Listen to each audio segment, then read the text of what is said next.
I don't know any one team in any one city that is more beloved to this day, 30 years removed, than the '85 Bears remain in Chicago. Well, you know, the Bears were one of the original teams. George Halas, obviously, had been around forever. Only Super Bowl championship is still that '85 Bears. And I just think it was the way that they did it. I mean, their postseason, forget if they had one loss, and you could debate the best teams of all time. It's so hard to compare by era. There's so many great teams out there. But they dominated the postseason in a way that was unbelievable. You know, it's how you finish.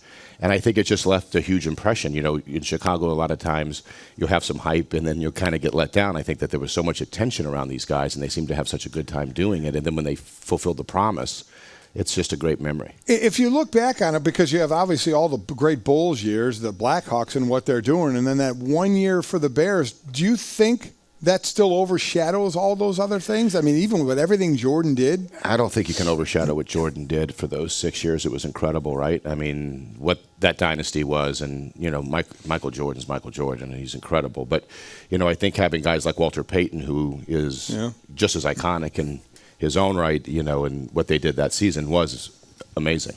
The way those guys loved him also. I'm sure they'll be. I'm really looking forward to seeing the film tonight. I've not seen it, but I'm sure a lot of those guys talk about him because if you ask any member of that team, of that group about Walter Payton, and you'll see these guys break down. I mean, to this day, and he's been gone 16, he died in 99, so it's almost 17 years, whatever it is.